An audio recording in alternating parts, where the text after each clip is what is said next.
அனைவருக்கும் வணக்கம். நான் கிருஷ்ணா. ஒரு ஊர்ல வந்து ஒரு குறும்புக்கார பையன் இருக்கான். அவன் பேரு கண்ணன். அவன் வந்து அந்த ஊர்லயே ரொம்ப குறும்பு பண்ணுவான். இப்ப அவனுக்கு வந்து ஒரு தம்பி இருக்கான். அவன் நல்லாவும் படிப்பான். அவன் வந்து ஸ்கூல்லயே முதல் ரேங்க். விளையாட்டு அவன் தான் முதல்.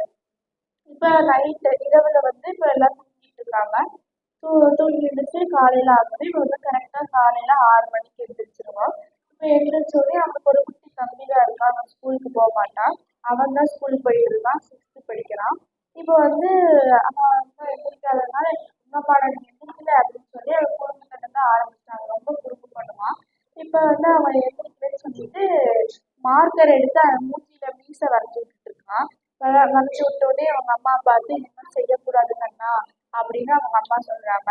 இதே மாதிரி நிறைய குறும்புகளா பண்ணிட்டு இருக்கான். இப்ப ஸ்கூலுக்கு கிளம்பிடுவான். ஸ்கூலுக்கு போயிடுறான். இப்போ வந்து கணேஷ்னு ஒரு பையன் வந்து நேற்று கண்ணனை மிஸ்கிட்ட மாட்டி விட்டுட்டான். இப்போ கண்ணன் பார்த்துட்டு கணேஷ் வரதை பார்த்துட்டு நீ தானே மாட்டி விட்ட இவனுக்கு இருக்குதுடா அப்படின்னு சொல்லிட்டு இப்ப கண்ணன் வந்து என்ன பண்றான்னா குப்பை தொட்டி எடுத்து கிளாஸ் ரூம் டோருக்கு முன்னாடி வச்சு மேலே வச்சு கதவை சாத்திடுறான். இப்போ கணேஷ் திறக்கிறப்ப கரெக்டாக குப்பை தொட்டி அவன் மண்டையிலே விழுந்துருது. இப்போ கிளாஸ்ல இருக்க மற்றவங்க பசங்கள்லாம் பார்த்து சிரிக்கிறாங்க. இப்போ இந்த மாதிரி நிறைய குறும்பு செஞ்சுக்கிட்டே இருக்கான். இப்போ ஸ்கூலும் விட்டுறாங்க. ஸ்கூல் விட்டோடனே வீட்டுக்கு போய் எல்லாம் ஹோம்ஒர்க்லாம் செஞ்சுட்டு விளையாண்டுட்டு சாப்பிட்டு படுத்து தூங்குறான். இப்போ அவங்க கிளாஸ் டீச்சர் கூப்பிட்டு கண்ணனோட கிளாஸ் டீச்சர் கூப்பிட்டு இப்போ வந்து சொல்றாங்க, இந்த மாதிரி கண்ணன் வந்து நல்லா படிக்கிறான். படிப்புல முதல் ரேங்க் தான். விளையாட்டுலயும் முதல் தான். ஆனா அவனோட குறும்புத்தனம் தான் எல்லையோட மீறுது. அவனை கொஞ்சம் கண்டிச்சு வைங்க அப்படின்னு அவங்க அப்பாட்ட சொல்லிடுங்க அப்படின்னு சொல்லியிருக்காங்க. இப்ப அவங்க அம்மா வந்து அவங்க அப்பாட்ட கண்ணனோட அப்பாட்ட சொல்லிடுறாங்க. இப்ப சொன்ன உடனே அவங்க அப்பா சொல்றாங்க, ஆமா நானும் பார்த்துட்டு தான் இருக்கேன். நீ வந்து அவனோட விளையாட்டு பருவம். அதனால அவனுக்கு வந்து இப்படி இருக்கு. இல்லைன்னா கொஞ்சம் கொஞ்சம் மாற மாற அப்படியே சரியாயிடும் அப்படின்னு அவங்க அப்பா சொல்றாங்க. இப்போ வந்து எல்லாம் தூங்கி எழுந்திரிச்ச உடனே அடுத்த நாள் காலையில வந்து தீபாவளி. இப்ப அந்த தீபாவளி அன்னைக்கு வந்து அவங்க அப்பா 2 பேர்த்துக்குமே பட்டாசு கொடுக்குறாரு. 2 பேருக்கும் ஒரு பெட்டி நிறைய பட்டாசு கொடுத்து ஒரு பெட்டி நிறைய பட்டாசு கொடுத்து இப்போ வந்து 2 பேரும் பத்திரமா விளையாடுங்கன்னு சொல்லி அனுப்பிச்சி விடுறாங்க. இப்போ 2 பேரும் அவன் தம்பியும் அந்த கண்ணனும் போய் விளையாட ஆரம்பிக்கிறாங்க அந்த பட்டாசு வச்சு. இப்போ பட்டாசு எல்லாம் கொளுத்தி போட்டு விளையாண்டுட்டு இருக்காங்க. இப்போ கண்ணன் வந்து ஒரு நாய் வர்றதை பார்க்கறான்.